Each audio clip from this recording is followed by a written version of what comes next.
గిరి ప్రదక్షిణ ఎక్కడ ప్రారంభించాలి, ఎక్కడ ముగించాలి? ఇది చాలామందికి ఉండే సాధారణ సందేహం. సాంప్రదాయంగా భక్తులు అరుణాచలేశ్వర ఆలయ ప్రధాన రాజగోపురం దగ్గర నుండి ప్రదక్షిణ ప్రారంభిస్తారు. అయితే అసలైన నియమం ఏమిటంటే, మీరు ఎక్కడ ప్రదక్షిణ మొదలుపెట్టారో తిరిగి అక్కడికి చేరుకోవడంతో ప్రదక్షిణ పూర్తవుతుంది. మార్గమధ్యలో ఏదైనా వినాయకుడి ఆలయం దగ్గర నమస్కరించుకొని కూడా ప్రారంభించవచ్చు. చాలామంది రమణాశ్రమం దగ్గర నుండి కూడా ప్రారంభిస్తారు. గిరి ప్రదక్షిణ అంటే కొండపైకి ఎక్కాలా? మరి ప్రధాన ఆలయం కొండపైన ఉంటుందా?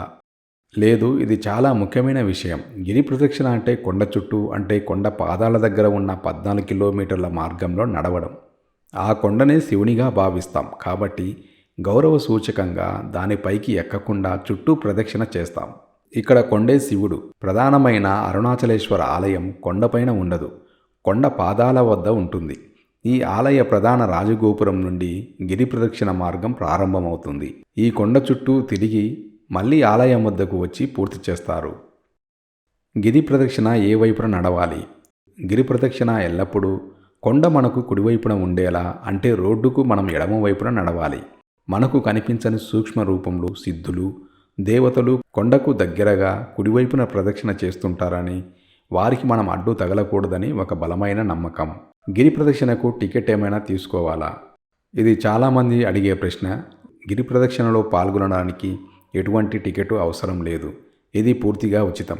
ఇది ప్రజల నడిచే బహిరంగ మార్గం. అయితే మీరు ప్రధాన ఆలయంలో దర్శనం త్వరగా చేసుకోవాలనుకుంటే ప్రత్యేక ప్రవేశ దర్శనం కోసం టికెట్లు కొనుగోలు చేయవచ్చు. ఇది గిరి ప్రదక్షిణకు సంబంధం లేనిది. గిరి ప్రదక్షిణకు సంబంధించి రోడ్డు ఏమైనా ప్రత్యేకంగా ఉంటుందా? గిరి ప్రదక్షిణకు సంబంధించి రోడ్డు అంటూ ఏమీ ఉండదు. ఇది మనం ఊరిలో నడిచే తార్ రోడ్డు లాగానే ఉంటుంది. తార్ రోడ్డు మీదనే మనం చెప్పులు లేకుండా నడవాలి. దర్శనం తర్వాత గిరి ప్రదక్షిణ చేయాలా, లేక ప్రదక్షిణ తర్వాత దర్శనం చేసుకోవాలా? ఇది భక్తులు తరచుగా అడిగే ప్రశ్న.